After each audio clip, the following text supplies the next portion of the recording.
5 p.m. Eastern Time. It's Wednesday, August 27th, 2025. Thanks so much for joining us. Please like, follow, and share the show. You're going to help. You're going to hear me say that over and over again, but sorry.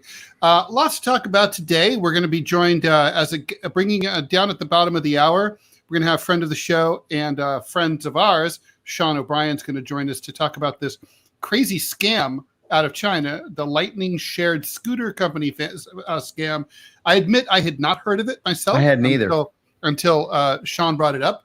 But it's a big deal in the world of tech, and we think it's important for you to know sort of how this scam in particular sort of is endemic. Sort of this kind of thing is going to happen more and more. So it's good to keep an eye out for it. Obviously, the big news of the day is that horrific mass shooting at Annunciation Catholic School in Minneapolis, Minnesota.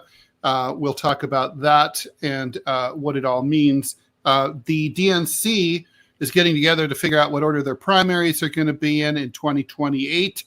Does it matter? And are they going to restore the old calendar? I know people in Iowa and New Hampshire will be watching with great interest. And there are so many crazy Border Patrol stories that when John said you wanted to talk about the Border Patrol arrests, it was kind of like, which arrests? Of the border, by or of Border Patrol agents? Couldn't figure out. Those prepositions are tough. So, yeah. And, yeah, indeed, Stevie 3011 is like, just another Wednesday in America. Indeed. Very, very sad. Yeah, it is a sad day in Minneapolis and really across the country as well. Okay, what should we talk about here? Should we go to Minneapolis first? Yeah, we should probably talk about Minneapolis first. It's a terrible, terrible situation there. And it's inexplicable, which makes it even worse. Yeah. So this 23-year-old guy went up to Annunciation Catholic School and Annunciation Church during Mass, where all the students were in church, and we're talking about students between the ages of 5 and 13. Mm-hmm. He had with him a rifle, a shotgun, and a pistol, and he just started opening fire through the windows. He killed 2 children, ages 8 and 10. He critically wounded at least 5, and then there are 7 others who also have wounds. He apparently had written some kind of manifesto that the police, he killed himself after he was done shooting. The police confiscated a manifesto in his apartment, and the New York Post has screenshots of pages of it. He had sketched this all out. He did say that he wanted to go down in history as one of the great mass murderers, like, I don't even want to say his name, like the kid at Sandy Hook with the bugged out eyes. And Carrot Top guy. Yeah, that's right. And that's kind of where it stands. He's apparently ethnically Russian. A lot of this was written in Russian. He also took video of himself writing it and reviewing it. And you can hear him cackling on the YouTube video that has since been taken down. Well, so he apparently had been planning this for quite some time. It's good that it was taken down.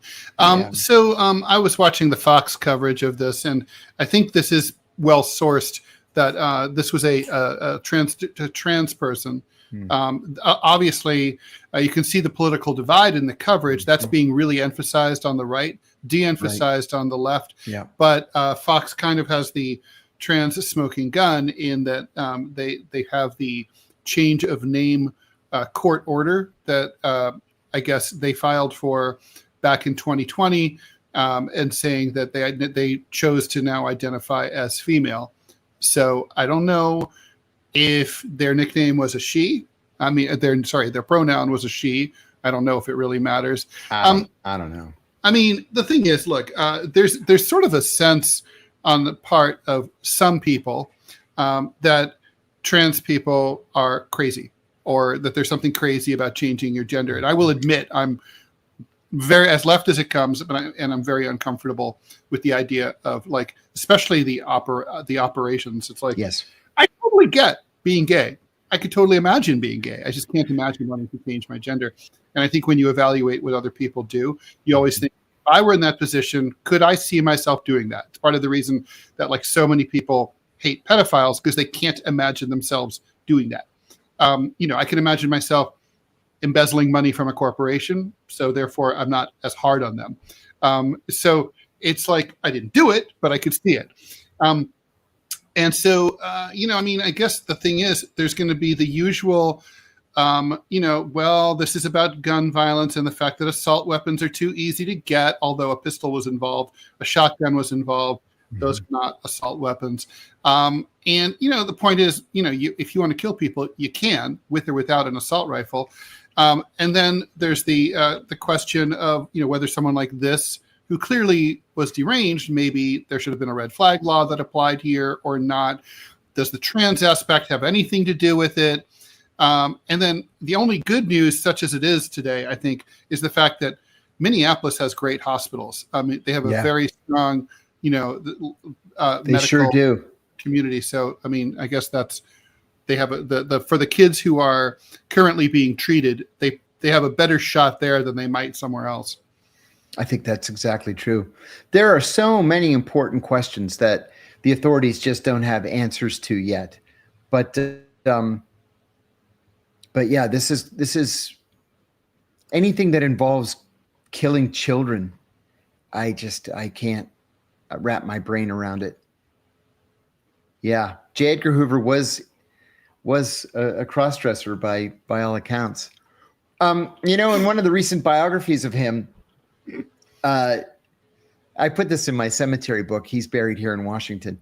Clyde Tolson, the deputy director of the CIA, was, by all accounts, Hoover's boyfriend. They even lived in houses next door to each other. They had lunch every single day together, 7 days a week for 48 years at the Mayflower Hotel. They would go to vacation together. And the author What's of with the Mayflower Hotel? That's where Elliot Spitzer used to go. Yeah. In fact, they've named the bar Edgar's Place. Yeah. I love that hotel, by the way. It's a great hotel, historic hotel. That's where John Kennedy's inaugural ball was held. It's the first place I ever stayed in Washington when I visited with my mom. It was a great place to it was stay. the old school pre-renovation days in the 70s. Oh yeah. Famous place. So one of the biographers wrote that he went out to Santa Monica.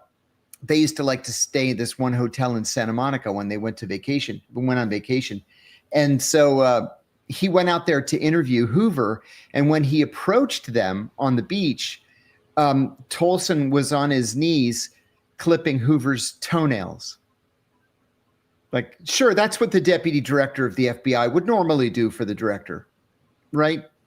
And then when Hoover died, Tolson just moved into his house, even though he owned the house next door. Yeah, they were roommates. That's how it was back then. Yeah. And you know what? Nobody would care if he didn't actively try to ruin the lives of so many gay men in America just because he didn't like their politics. Such a hypocrite. What a monster Hoover was. Yeah, that's true. He really was. It's a certain archetype, very sort of a mid 20th century archetype, kind of like Roy Cohn. Yeah. It's a certain, I went to Roy Cohn's someone else grave just said it. Michael Viloff and I are both have the same exact thought at the same exact time. It's funny about the cross-dressing thing. I had a relative, I should say an in-law, who she was married to a big buff dude. She comes home from work one day early and she finds him prancing around the house in her dainty underthings. She was furious and divorced him. But the thing is, I was saying, like, look, studies show, like, I was like, is he like failing to deliver in the bedroom? She's like, no. I was like, just because most transvestites are straight, they're not gay. That's right. And like, like, was he a good father? She's like, yeah. I'm like, you might be able to work through this. She's like, no. She's like, and finally in the end, I kept going back and forth. She's like, I don't want him stretching out my panties with his fat ass. I was like, you could buy him his own. Seriously. She's like, no. Wow. Well, anyway, all right. look, John, we know how this goes. Hearts and prayers, flags at half-mast. Nothing ever changes. No. Another day, another mass shooting. There's Nothing ever changes. Nothing ever changes. Is there any way that this could change credibly? Not without addressing the root causes, which are we have too many guns and we have too many mentally ill people with access to guns.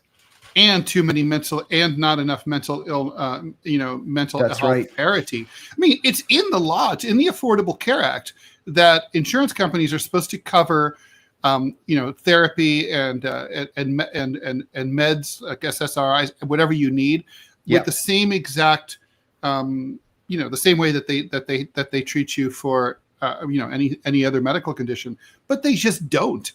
And it's not just United Health. Let's see. Right. Thank you very much for the donation, USC Era 21. Thoughts about how deep shit the administration is with espionage accusations from Denmark, which we talked a little bit about yesterday, or did we? No, that hadn't broken yet. I don't think so. Yeah, it hadn't broken yet. Yeah, by all accounts, that's exactly what's happening in Greenland, where we have begun what appears to me to be a covert action campaign to move Greenlander public opinion away from Denmark and to the United States. This is scandalous. Denmark is a NATO ally, a close ally, and to initiate some sort of covert action program against them in order to steal their land is just beyond the pale. Thank you, Smitty. Very true. Thoughts and prayers aren't enough when you get killed. Absolutely true. In the pews of your church. That's for sure. So basically, I mean, John, these details coming out of Greenland are very sketchy, right, at this stage. But basically, the Danish are arguing that the U.S. is recruiting or has agents at work trying to destabilize the relationship between Greenland and Denmark. John, in your experience at the CIA, is that the kind of thing that the U.S. does frequently? And if so, how do they go about it? Yeah. Well, they go about it in different ways. This would be a little bit tougher because the population of Greenland is so small. It's something like 35,000, 38,000 people. And there's already a U.S. Air Force base there. So what the CIA would have to do is to assign people to the base so that they can use military cover, or say they're civilian DOD employees, and go out there and start. Yeah, because there's no consulate, right? There's no consulate, no. So right. they would nuke. Right. Start by bribing journalists and saying, listen, I've got this really strongly pro-American article that needs to be published. And so, here's $5,000. Why don't you go ahead and publish it? That's the simplest way to do a covert action program. I can't imagine the CIA is trying to recruit Greenland officials. That wouldn't make any kind of sense. But they also may be working against the Danes in Denmark, trying to recruit Danes who have some sort of oversight authority over Denmark. Either way, this would be an ugly thing to do to such a close friend and ally. So would this be about propaganda? Would this about be publishing an op-ed that says, the Danes have never been there for us. Yes, we're closer that's to exactly America. What it is. And there was an allegation about their offer. There was an allegation of that in the spring, that already people had begun saying, maybe we should have a referendum. Maybe we should join the United States as a territory or a commonwealth. And there was even an article in the Washington Post saying, you don't want to do that because your medical care is so much better than ours as it is. I remember reading it and thinking, what would these people possibly have to gain by joining the United States? They've got a great situation. It would only with work it would only work if there was a mass payment that was distributed in whole or in part to the people, right? That's right. So I don't know. This just seems pretty ugly. £5 contribution from Matthew Blarains. My apologies for the pronunciation. Why do you think the agency has such an emphasis on paramilitary actions compared to other agencies like MI6? Yeah, that's a great question. And it's actually, the answer is actually very practical. It's because the CIA has so much more money and so many more people than MI6 that they can essentially do anything they want. We also have this cowboy attitude at the CIA where we want to go out and just wreak havoc on our enemies. MI6 is far more cerebral, far less bureaucratic, and frankly, less murderous than the CIA. It was not my experience that the Brits made a habit of going out and killing people. The French do. The Russians do. The Iranians do. The Americans absolutely do. We set the standards, but not the Brits.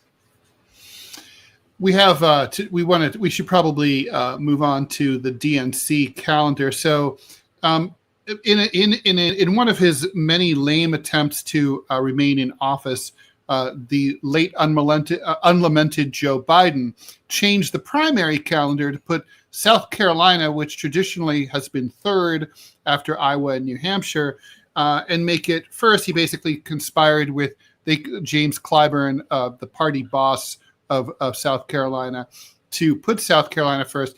The argument was sort of based on, it's about we have to do it for the black voters, and there's more, they're all white up there in Iowa and New Hampshire, but South Carolina's black and blah, blah, blah. But we could all see through this. I mean, South Carolina is where Bernie Sanders died a dog's death. That's right. That was the wall. And it was the state that rescued Joe Biden. Correct. So Joe Biden wanted that. So for the first time in at least my lifetime, Iowa was ditched. Iowa has and New Hampshire. Well, New Hampshire has a law, right? Iowa's a caucus. New Hampshire is the primary.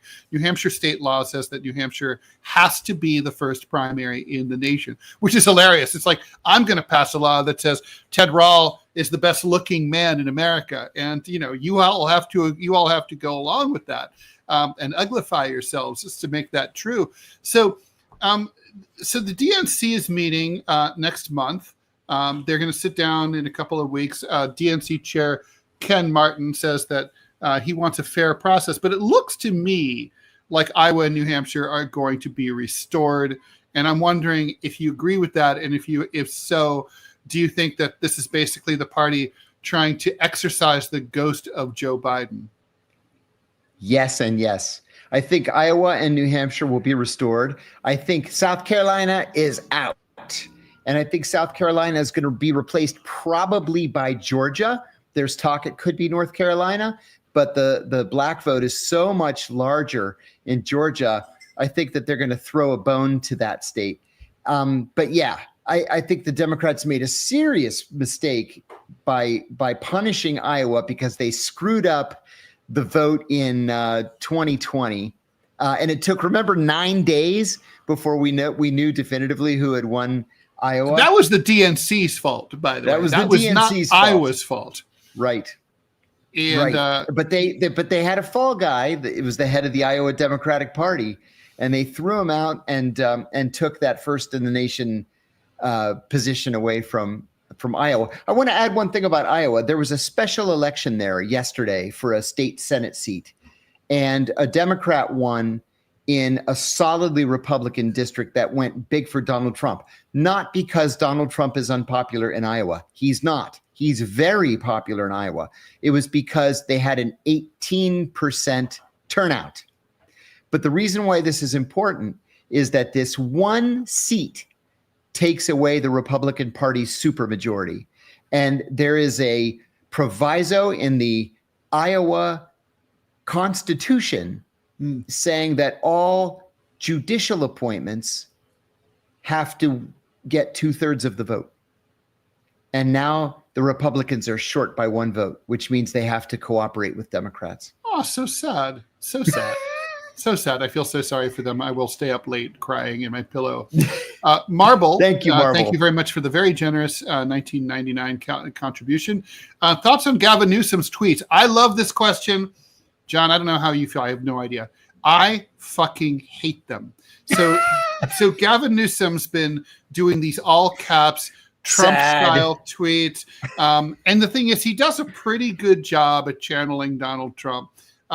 But let me just say, when you're framing yourself using someone else, when you're presenting yourself using someone else's framing, you are losing.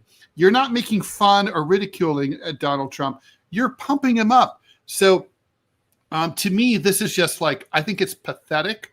I hate to say it, sad. Gavin needs to develop his own message. I still don't know 3 major issues that Gavin Newsom would promote if he were to run for president, which I'm sure he will. So that's his problem. I hate the tweets. John, what do you think? I hate the tweets too. I hate to say. I'm already predisposed to dislike Gavin Newsom. But you and me both. I was in LA for 4 hours on Sunday. 4 hours. Flew out, did a podcast, flew right back. And just in my 4 hours there, I noticed that gas was between $4.99 and $5.99 at every single gas station I passed. It's the taxes. The taxes are astronomical there. Just got gas in Ohio at a Costco for $2.49. I paid $2.78 the way God intended. That's right. I paid $2.78 yesterday, and I was happy to give them my money. But $5.99? Sorry. Homeless people everywhere, trash and graffiti everywhere. This is not the LA of 10 years ago. And so, I don't know. I don't like the guy. I have to agree with you, Ted. I've yet to see any ideas coming from Newsom. I mean, if he's got some ideas, lay them out. Let's hear what they are. Quit clowning and fucking get to work. Take right? this seriously. Mm-hmm. Yeah. I mean, you're trying to run. You want to be the leader of the free world. You want to run the Democratic Party, and you want to dig us out from the hole that Donald Trump is only 1/7 of the way of digging us into. Dude, you're gonna have to do better than that. So, all right. Plus, not to mention, he's going to have there's probably going to be a lot of rivals that he's going to have to run against. But all right, Sean, we see you there waiting. We'll get to you in a few minutes. Let's talk about the Border Patrol. There was the Border Patrol arrested. They had a riot basically in Playa Vista at the Home Depot in California. They detained a couple of people, but basically the witnesses got so furious that they were throwing shit at the Border Patrol officers. A 27-year-old dude was arrested. And John, I just want to point out, we should talk about the sandwich guy in D.C. has been liberated. He is no longer there's John. We've got to get you back here. Sorry about that. It's all right. Well, there you are, frozen in time. That was weird, like Star Trek. So I was mentioning the kind of mini riot that happened at the Playa Vista Home Depot in California, but also yes, the sandwich guy there in D.C. has been freed. Apparently the old joke was that you could get a grand jury to indict a ham sandwich, but you can't in D.C. get a grand jury to indict the guy who throws the ham sandwich. No, sir. You are exactly right. And it's funny too, this came the same day that Donald Trump called for the wide use of the death penalty in DC cases. Not going to happen. I said yesterday, Donald Trump got 7% in Washington, D.C. Nobody likes him. Nobody likes Jeanine Pirro. What nonsense is correct? She can't even get the ham sandwich indicted, as you say. They tried 3 times and failed. Look, I watch a lot. Yeah, they're having problems with the grand jury. Grand juries are getting pissed about all these overchargings. Yes, exactly. It's kind of unheard of, but they're usually rubber stamped for the prosecution. Yeah, and in terms of the death penalty, not going to happen. Not with a D.C. jury. Not going to happen. John, let's talk about our favorite, most patriotic Border Patrol agent. Not the one who's in trouble for punching a police officer, but the one who's just got sentenced to a year in prison because he's a lech, because he was forcing immigrants to expose their breasts, female immigrants. He learned how to say in Spanish, "Please remove your bra," and he made women hold their shirts up if they wanted to enter the United States. His So excuse, basically, which was, like that's the new way to get into the U.S. Show us your tits. yeah, show us your tits, and the excuse that he used, this is like the weakest defense anybody's ever posed in court, was he was looking for gang tattoos. Yeah, Right. he was looking for gang tattoos on They women's say that the gang breasts. tattoos. Well, the tattoos are on the tatas. Is how that works. Yeah, right. MS and these poor women. My measurements are 3624 MS13. Right, exactly. Just I could do this all day. Sick. All day. I mean, it's really insane. And the guy's like, a year doesn't seem long enough. Years old, right? Yeah, it really doesn't. I mean, and all kidding aside, he violated a lot of women. You know, a lot of women. The fact that he got a year in prison was a sweetheart deal. Yeah, it was a sweetheart deal. Yeah, exactly. Yeah, and he's like 50-something years old, 58 or 57, something like that. And like, my God, man, porn is free. Just go online. Porn is free. Well, I mean, I'm gonna sound like Andrea Dorkin here, but this is about power. It really is. It is. It's about. That's right. You know, swinging my big dick around, bullying people just because I can. Not me personally, but because you can. Not you personally. This is I hate talking about things like this because you're going to step all over your own feet. So yes, the answer to your question, Wells Campbell, is yes. The Border Patrol and ICE are different agencies, both under Homeland Security. Mm-hmm. But what's the difference, John? I mean, between why don't we just have Border Patrol? Like, what's the purpose of ICE? I don't really understand why we have a separate agency there. Yeah, ICE stands for Immigration and Customs Enforcement. I'm sorry, enforcement. Sorry, enforcement. And it used to just be the U.S. Customs Bureau, and then Border Patrol is now Border Protection. Mm-hmm. So the names overlap. I think that the difference is Border Patrol does, the border. They patrol, drive up and down. They have guns, make sure nobody's, digging tunnels or whatever. And ICE is manning the border crossings. They're in airports, in ports, and that kind of thing. There's a lot of overlap. I don't know. I think it was like poorly designed when they of Homeland Security. I mean, it seems to me like these are two agencies that could be merged. I don't know what the heck happened. It looks like we both went off just now. You just froze. It was you. You have a weak connection. Yeah, you got to talk to the cable company. I must have a weak. Yeah, just get us whatever. We can talk about the tech side later. Okay, let's go ahead. And speaking of tech, let's go in and bring in our friend Sean O'Brien. Sean O'Brien is from the Yale Privacy Lab.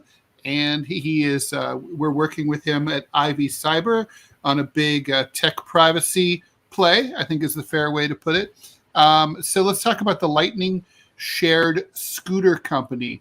I never heard, Sean, of the Lightning Shared Scooter Company until you brought this up. But once I did a dive, it was fascinating. So why don't you tell us what it is and like why we should care? Amazing. So, of course, I didn't hear of it anyway, or either. It was sort of a odd, small company when we looked into it, but it turns out that this company was a huge scam, right? Basically, the folks at NBC News, they did a great investigative report into this company, and they found that it had a lot of connections throughout the United States. So Lightning Shared Scooter Company, it's in at least 8 U.S. cities. It's basically a multi-level marketing scheme, right? And just to sort of set the stage, right? We all know the job market's tough. The economy is really bad. A lot of folks are doing gig economy jobs anyway. And there's a lot of chatter on social media about manifesting wealth and, becoming an entrepreneur and becoming an investor and this sort of thing. This LSSC company jumped into this world and said, hey, if you invest $10,000, $11,000, sometimes even more these folks were putting in. If you send that money to our bank account, then you too can become an investor in this company. So it's a pyramid scheme. It's a Ponzi scheme. Yeah, that's exactly right. Mm-hmm. They gave them a fake dashboard. So basically they showed them that they were actually, people were renting scooters in Hong Kong. So they said, hey, we have these scooters in Hong Kong. Hong Kong's a busy, bustling place. There's all these folks on these electric scooters. And they gave them metrics based upon, how many scooters they ostensibly were renting, right? And then, like a pyramid scheme, as you allude to, it was all about getting other folks in, making sure you have people under you that you're recruiting, doing fake giveaways, contests for Teslas, all this kind of stuff. And it really wrapped in a lot of folks. And then at the end of the day, of course, this company basically folded, fell apart, and nobody got any money back. So where were they doing this marketing, like online? I mean, like where? So primarily Facebook. So the earliest traces that I've been able to find were in April of last year on Facebook. But also, for example, Sean Spicer, the former White House press secretary, did like a cameo ad for them. Now, it's not that wasn't Melissa McCarthy playing Sean Spicer? Yes, the actual Sean Spicer, right. Okay. And so they got sponsorships all over the place. They went through municipal governments, right? So Cleveland Police Department did a giveaway contest for them. The mayor of a city in Mississippi, a number of other corrections officers groups, unions, churches, these kinds of places were doing the marketing. And again, Facebook was the primary place. There were some TikToks as well, obviously. And where I sort of come in is by looking at the apps, right? These folks at NBC tapped me to look at the privacy of the apps. And as you might expect, they're not very private and they're pretty atrocious. So.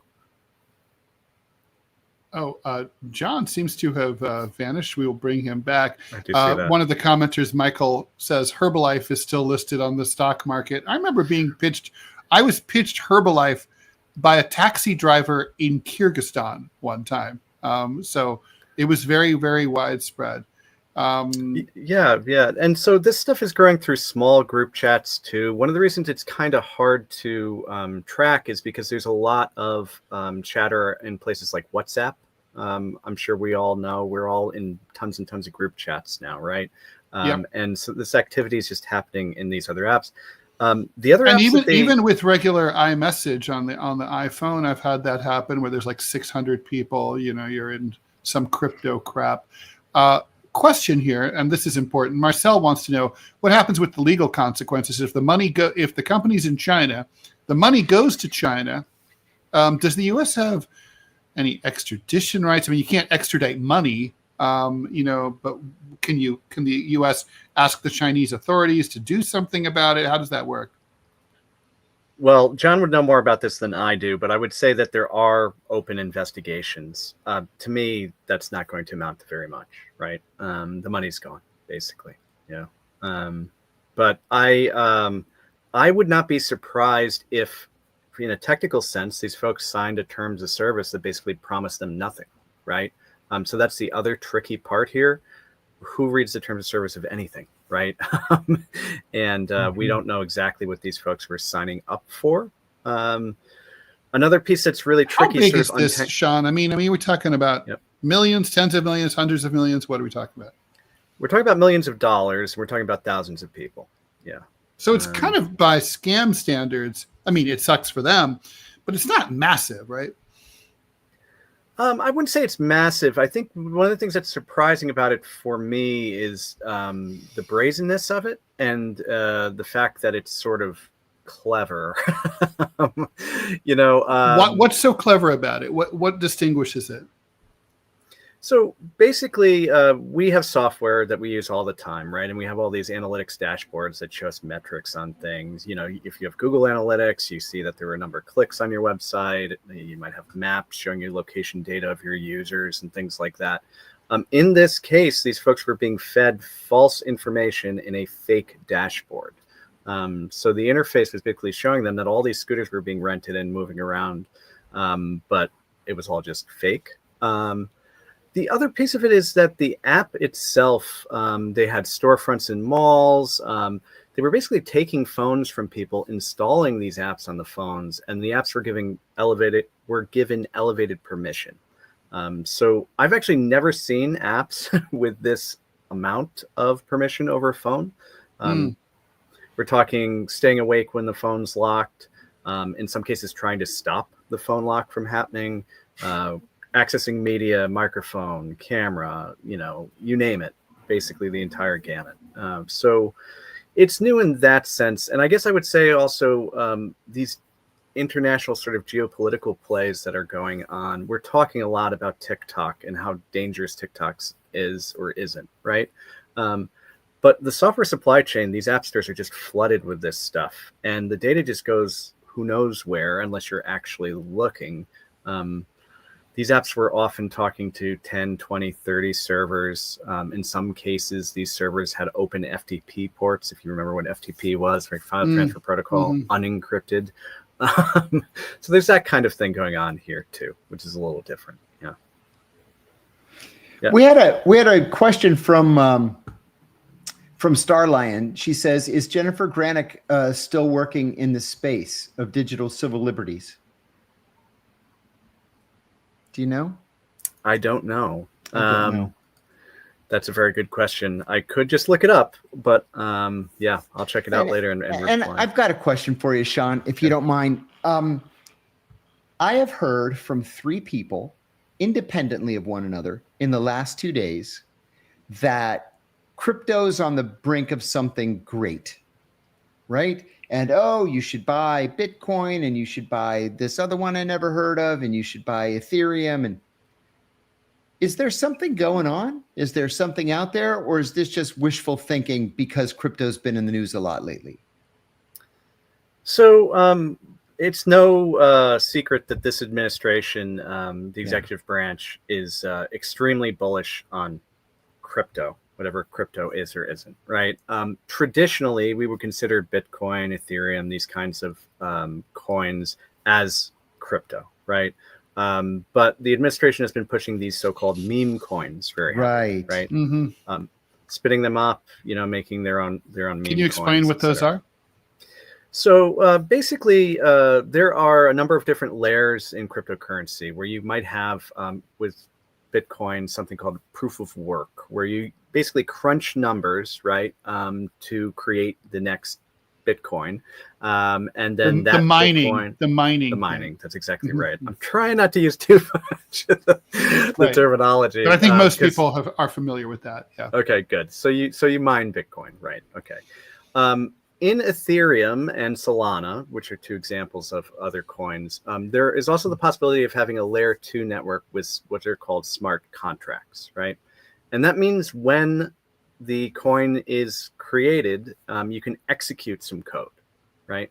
And because you can execute that code, you can then sort of riff on top of this and create NFTs, right? You can have, an ape image that's tied to it with a URL that's part of that smart contract minting the NFT. Or you can have Peppy coin or Fart coin or whatever. So this would be like Dogecoin or something like that. Yes, Doge is a little different because Doge does have a proof of work mining built into it. But when I talk about meme coins, I'm talking about, for example, if you got to Uniswap, you'll see there's all these coins that are ERC coins basically built on Ethereum that you can just swap between very easily. And if you wanted to, you could create a pump and dump scheme where you come up with your own tokenomics and you say, hey, 80% of the supply is going to be me, Ted, and John. We're going to spin up, I don't know, CIA coin or, screw the CIA coin, whatever. And then we basically put it on the market. A bunch of people throw their money in. As soon as it's released, we sell our supply, as soon as it has some value to it. We make 10x, 100x maybe return. And then the other folks have something that's worth nothing, right? So these sort of pump and dump schemes are sort of tied to what people generally speaking call meme coins. Doge is also a meme coin, but it's a lot more stable and it's been around for a much longer time. John, I think the reason folks are talking about this now is the markets are completely separated from reality generally anyway. Right. we see a situation with NVIDIA and Tesla and all these companies. They're just, the valuations are wild. They sort of just not even reacted anymore to the whole tariff thing, which was this up and down thing. And people have decided to invest, let's say, put their money in these more risky propositions, which are what a lot of these coins are. So people have been able to move their money around pretty quickly. You know, maybe they make a 5-10x return, shuffle their stuff around. If they're being day traders, you know, this is like the kind of like Robin Hood thing too with stocks, right? And meme stocks, right? Which we've seen a number of different times. Yeah. We have folks trying to figure out clever ways to sort of try to make wealth quickly. But of course, most folks are going to get hurt. I tend to like coins that have some strong fundamentals. I like privacy coins, of course. Monero is the one I usually talk about in that context. Explain what that means. Sure. So Monero is a coin which basically you can actually transact. You can actually send money or receive money in a really, truly anonymous fashion. It has a number of features that basically mix transactions in such a way that it's very hard, if not impossible, probably impossible, to do chain analysis and reconstruct the transactions. It also, you know, you can use these anonymity networks, these so-called mixed networks on the back end to mask your network traffic while you're doing transactions, et cetera, et cetera. So it sort of lives up to the promise of Bitcoin, right? A lot more, or at least, you know, sort of the vision, the original vision of Bitcoin, where you could send wealth or send some sort of value to someone on the other side of the world, and it wouldn't be able to be tracked. So we have a question from Jacob Decker. What about crypto backed by gold, like PAXG or PAX? I don't know how you if there's a pronunciation there. Yep, that's okay. So anything that's backed by a store of value in the traditional sense, gold, silver, even stable coins, right? USD coin, Euro coin, etc. Those things are going to be pinned to the value of that asset, right? So all you're doing there is basically adding, you know, an electronic, a digital transfer layer, basically, to gold. So if gold is doing well, then your PAX coin is going to be doing well. So it's like an index fund, kind of. Yeah, exactly. And of course, we now have ETFs with all these crypto coins in them. Why not just buy gold? I don't know. Yeah. Okay, so you're being asked like treated like an investment advisor by our viewers here, which you're not. But Rebellious Rainbow Unicorn wants to know, is Monero safe? I mean, to me, all this stuff feels like, you know, tulips, 400 years ago. But what do you think? As far as speculative bubbles go, I would say that the main issues are with what I would call the meme coins. And it's not to say that you shouldn't necessarily, you know, if you want to put a few bucks in these things and play around with it and figure out, you know, how these things work, it might be a good learning exercise for you, right? But of course, there's a lot of speculation around that. That has sort of made crypto a dirty word to a big part of the industry, which is really a shame. Because there are some really good applications for the technology, blockchain technology, that we can talk about. But Monero is a coin that is very good with those fundamentals, right? But for that reason, it's been delisted from a lot of the major exchanges because it actually is private, right? Because then the claim becomes, well, criminals are going to use all this stuff, and you know they can't be using Monero, so therefore we don't want to have Monero in our exchange. Additionally, there was basically a targeted attack on Monero in the past month by a company who was trying to undermine, let's say, the mining process of Monero, and sort of, they claimed they had taken over the network, but they didn't. And then spreading that kind of FUD, you know, created all the problems downstream where the value of Monero sort of, it didn't tank, but it went down for a little while. So these things are risky, but, you know, putting it all in context, the way I view it is we have an entire generation of folks who were unable to get in on the ground floor of the stock market in the way that you might have been able to buy Apple stock, you know, 20, 25 years ago, right? And because they can't get in on that stuff, they've invented their own new ways of sort of these new markets that they can get in on. This is why people are trading stocks on Robinhood and pumping them up through Reddit, right? It's just really, I mean, is that really something that people think? I mean, I used to work on Wall Street, and I mean, I remember one of the first things that the guy who trained me, who was kind of a genius, told me was like, at the time, this tells you how old this story was. He said, every day, Ted, this was a quiz, 100 million shares trade hands on the New York Stock Exchange, right? Now it's billions. And he said, so which of those are making a mistake and which of those are doing the right thing? And I said, half of them, right? Every single transaction, someone's fucking up and someone's winning. That's exactly that's right. Still true. Every single transaction, isn't it? Of course, there's always new opportunities. I mean, but to bring it full circle here, think about, for example, the scooter scam, right? Folks are not seeing any opportunities in front of them. The financial instruments are extremely complex. They're locked out of them. When we do see an IPO, which is not very frequent, like we just saw the Figma IPO, you can't even get in on it anyway, right? It's basically pre-sold to a bunch of investors. And by the time it actually gets to an actionable state where you can put money into it, the price has gone up, who knows how much, right? 10, 100x, whatever it was. So I think people are frustrated and they're desperate. And just like we see a rise in gambling apps, right? We see sports gambling apps being very popular, punted by a lot of celebrities. This sort of stuff is starting to, have that kind of cachet, and scammers are going to jump in, of course, and they're going to build these scam schemes around it, and they're going to do it on an international level, which is pretty crazy. So, right. So, I mean, I always like to tell people, so about all this, but is there something you can do? Like, like when you're on Facebook and you hear about something that sounds really great. I'm not going to say too good to be true, because if you thought it was too good to be true, you would know it was too good to be true. But like, how do you identify something as being too good to be true versus just like a great opportunity, which do exist too? Yeah, I mean, that is a hard problem, right? I know with Bitcoin, with me, I heard about it very early. Okay, I played around with mining a little bit, but I didn't jump in, fully into it, because my tacit assumption was that as soon as it got valuable enough, nation states and powerful actors would basically co-opt it and take over. What I didn't, that's all true. It's happening now. Wall Street's taken over Bitcoin, right, to a large extent. But I didn't think the timeline would have allowed this sort of Wild West in the middle there, where there was a lot of opportunity for people, right? And I would say, if you're going to get into this world, try to focus on things that have strong utility, right? If a crypto coin is tied to a really good use case, then maybe it's something you want to try, right?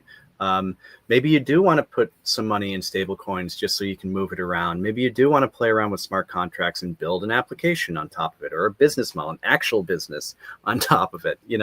All those sorts of things you can do, but they're hard work, right? So, I mean, I guess, okay, this is like one of the commenters said that he knew he's smart enough to know, or that he's not smart enough to understand this. And this part here is where I'm on the same page as him or her.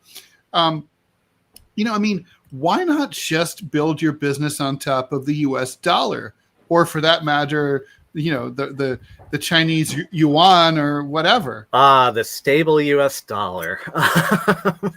This year with the bond market, I mean, look how wild it went. And I actually think the ulterior motive for that, to a certain extent, is Trump's allegiance to these stable coins. I think there's been a shift where people are putting their money into USDC and these other coins away from the traditional bond market in currencies for that reason, which goes back to the thing with gold, right? If you're worried about the price of gold and you invest in gold, you might have to go through some intermediary where you can't then cash that out or move it out very quickly. But if you move it into crypto, you can cash it out quickly, right? Nobody's going to take your crypto away if you have the keys. And that's the part I try to sort of push back on. I think Bitcoin's pretty stable and here to stay. I think the amount of value you would have in Bitcoin just even in the last year, even with all the fluctuation, is much more than 401k plans and so on, which are mostly scams as far as I'm concerned. And of course, big question though. I mean, why is Bitcoin money, right? So I was, like the history of paper money really in the modern era really dates to Genghis Khan and the Mongol Empire, because basically he had the biggest empire ever created, and he needed and coins, giant bags of coins, were too heavy to lug around on the backs of those horses. So basically, he introduced paper money, and when shopkeepers said, "Why I'm not taking this? I don't know this," then they were told, "Then you will be killed," and then people decided to take it. So that works, right? You can enforce, that's happened many times, like U.S. occupation money carried by D-Day invasion force in Normandy in 1944. Same thing. We have guns. You're going to take this. But why the U.S. dollar is like based on a promise? This is based on the full faith and credit of the United States government. As long as we're around, the money will be around, and we'll do everything we can to prop it up. What gold is like? Well, it's a limited use, somewhat useful metal, and there's only so much of it. Although we try to control how much of it there is, and we kind of fake that. But why is Bitcoin? You're asking where the value is derived. Why is Bitcoin money? I mean, right. I don't understand why. Just I'll do my running long computers like all the time, to the point where everything, we get brownouts. I don't see how that makes money.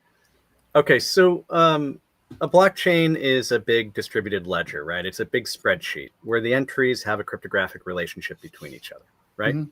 And you can verify the blockchain without having to verify the entire record, like the entire chain, just by looking at a few of the entries. That's what makes it really powerful. You can just basically have a few of the transactions, you can verify those, and then you can spread the spreadsheet around the world, right? Each of those entries in the spreadsheet required some sort of investment, right? The investment in this case would be energy, processing power, essentially, with a proof of work algorithm, POW algorithm. That is the way that derives some sort of value. Every single transaction that can be quantified cryptographically can be a source of value in a digital sense, right? This is why people pay people for likes on Facebook, right? It's sort of like asking what the value of likes on Facebook is. Well, it exists, and there's an economy for people to basically have bots and poor users go out there and be paid in these big, farms of people clicking like, because somebody's willing to pay for it. So the question you ask is sort of the same. And I would actually say in many ways, Bitcoin has more tie to economic reality these days than the US dollar for that reason. That's a big statement, Sean. Yeah. That really is. We can quantify Bitcoin transactions, and we can get a better sense. One of the reasons people talk about the energy problem of Bitcoin and these proof of work algorithms is because you can quantify those transactions pretty well. But try quantifying what happens when I use a debit card. How much electricity does that use? How many intermediaries are there? How many office buildings are running air conditioning and lights in the middle of Manhattan right now? So yeah, it is a big statement. It's also it is bad for the environment, but that's a different question. Rebellious Rainbow Unicorn wants to know, how safe will the BRICS currency be when it comes out? I suppose the answer to that is a lot of depends, right? Of course, it depends. Yeah. If you guys are interested in this sort of thing, I think we could do a full session on it. One of the things I've been trying to do is bring in folks to talk about crypto. And I just want to relate back, because I don't want people to come from this and say there's nothing actionable they can do in their lives. First, on the privacy front, right? You can actually get a good sense for whether an app is private or not. There are good ways where experts can figure this out. And then I'm working on some curriculum to basically try to show folks how to analyze their apps. It's one of the things we're going to be doing at Ivy Cyber. Would that be a rating system, or is that something that people would be able to do themselves? Well, I'm going to walk people through the techniques that the experts actually use. So, when I figured out there were 50 plus permissions on this Bone Chat app, and then there are 20 something permissions on this LSC app, those tools are pretty easy to run, and you can actually do them in the browser, believe it or not. So I could show you, a few seconds, basically. Not in all cases, but in many cases. For some of the more complex stuff with rating systems and so on, there are some good people working on that, and we could talk about it. But the point is, there are actionable things that people can do, and I don't want people to think that they don't have any control over this. The situation has gotten a lot better than it used to, and one of the big things I always want to hammer home is make sure You get rid of apps. You actually audit your own phone. You go through and you say, do I use this anymore? Did I use this for a specific purpose? Because we have such a transactional thing going with technology where we just install stuff because we have an immediate need, and then we expose ourselves to a huge amount of risk, right? So one of the things you can do is just go down your list, go through your menu, get rid of stuff you don't need, right? Similarly with the crypto stuff, I would say don't spread out your wealth to all of these different coins. Don't just try all these things out. And then, people are so diversify. Always good advice. Sean, stay right there. We have a quick ad to read through. The countdown is over. The rivalries are real, and the road to the championship begins August 23rd. Westwood One Sports brings you every electrifying moment of NCAA football, from the first snap to the final whistle. Top teams, big plays, unforgettable Saturdays. Don't miss a second of the action. Listen to NCAA football on Rumble.com, the Westwood One Sports app, on WestwoodSports.com, via Westwood Station streams, or try asking Alexa to open Westwood One Sports. If it's sports, it's on Westwood One. All right. So I'll invest all that in stablecoin, whatever the hell that is. Your half of the $2 we're making today. My half of the $2, I'm going to do something else. Yeah, indeed. So, is this going to be some, it just seems like this is a golden era. I guess it always has been.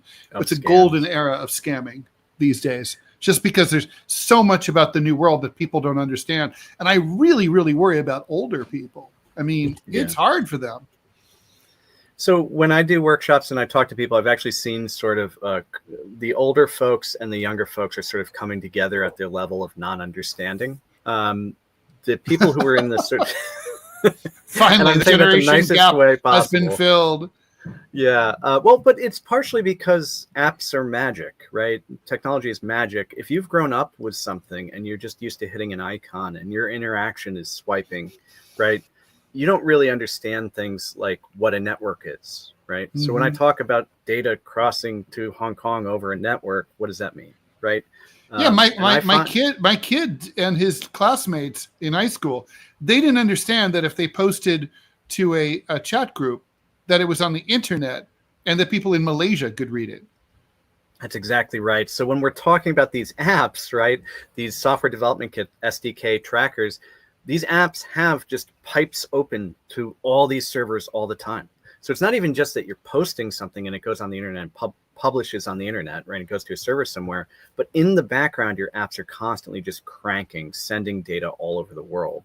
And in this case, like with these apps, it was very clear where it was going. It was going through Alibaba and Tencent and all these Chinese-owned intermediaries. But I've seen apps sending to every corner of the globe at once. Sean, before I let you go, I'm going to ask you a legal question or a political question. In my opinion, I've been trying to wrestle with how to write this piece, but a very high percentage of crime in the United States is, victims of crime. You're far more likely to be robbed in a confidence scheme on the internet than you are to be mugged in the streets, even of a city like Southeast DC or Baltimore. So like the thing is, but if I go into my local police precinct here in Manhattan, the odds are they've got no one there who knows they don't have a cyber division at my precinct. Shouldn't every police precinct in the country have a cyber division? Sure. Cyber crimes division? The two things to talk deal with about pedophiles, for example, everything. Yep. The two things to talk about there are, and I'm glad, again, this brings it full circle in a good way. We were talking about Monero and cryptocurrency, right? And the so-called, criminals using Monero and stuff. Cybercrime is just crime now, right? Everything is intermediated by digital technology. Criminals who are running cybercrime rings resemble organized crime. They have a hierarchy. The people who are expendable are the ones who are doing the stealing, right? They can cut ties with them and they can run off and nobody knows who the people running the show are. And they're going to use simple schemes. They're often going to transact with just Bitcoin because Monero is too hard to use, right? Or they're going to just steal from your ATM machine. Right. So scammers always go with the path of least resistance, which is why most viruses are on PC and not on Mac.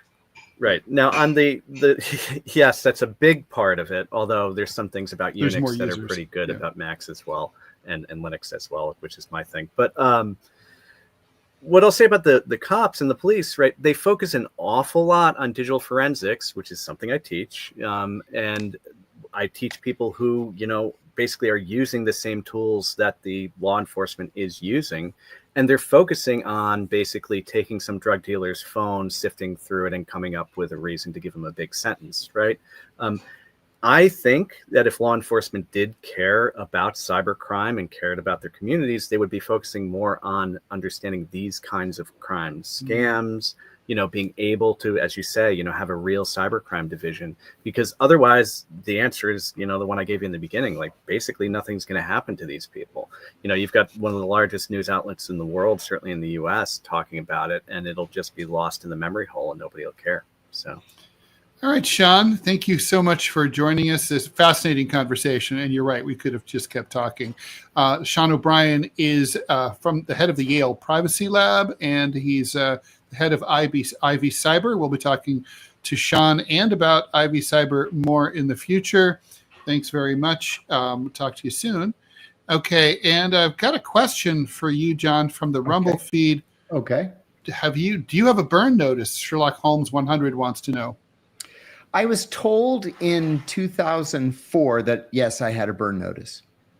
I don't know if that's true or not, but yeah, that's what I was told, that there was indeed a burn notice on me. Wow. Right. I will say that in 2007, I went to Afghanistan at the request of Paramount Pictures to rescue these little kids that had acted in the movie The Kite Runner. Oh, wow. And so word that I had gotten the families out of Afghanistan somehow leaked to the New York Times. Well, the studio leaked it to the New York Times.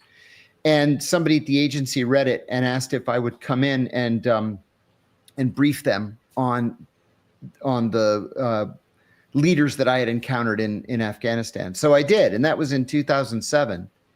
So I don't know. I was told that Mary Margaret Graham issued a burn notice. And a burn notice is an order. Yeah. Thanks, Reed. A burn notice is an order not to have anything to do with a person. And I was a troublemaker. It's like being a Mormon and being snubbed. That's right. Shunned. And did I ever work with John O'Neill? Yes, indeed. I did work with John O'Neill. John O'Neill was one of the most difficult people to get along with that I've ever encountered. He was the head of the FBI's New York field office and deputy director of the FBI. He was one of the angriest, meanest, most difficult people ever. He left the FBI on September the 10th, 2001, and started his new job as the head of security for the World Trade Center on the morning of September 11th, and was killed 2 hours later. Yep, wow. That's the guy. Why was he so difficult? He was just a dick. I mean, I hate to speak ill of the dead. I really do. But the guy was just a dick. And some people are like that. They're just awful. Someone's asking if you saw an interview clip of yourself on the Young Turks. No. I'm glad, though, if that's how, I'll say, too, when I debated Andrew Bustamante a year ago on the Danny Jones podcast, and I didn't prepare at all because I thought, you know what, if I don't know these issues by now, I'm never going to know them. So I just went at him. He went at me first. And when I got home, Alan Dershowitz called me and said that he said he had watched the podcast and he said, you gave that kid a master class in the Constitution. I said, hey, thanks. I'm not an Alan Dershowitz fan, but that was kind of nice. Being the professor emeritus of constitutional law at Harvard University. I would say that's definitely a great compliment. Yeah. Well, everyone, thanks so much for listening and watching. We're here Monday through Friday, 5 p.m. Eastern time. Please like, follow, and share the show. You've been watching DeProgram. So hopefully you're deprogrammed. I'm Ted Rall, John Kiriakou, and I both thank you. And we'll see you tomorrow at 5 p.m. Eastern Time. Let me make sure I've got this all. Oh, yeah, here we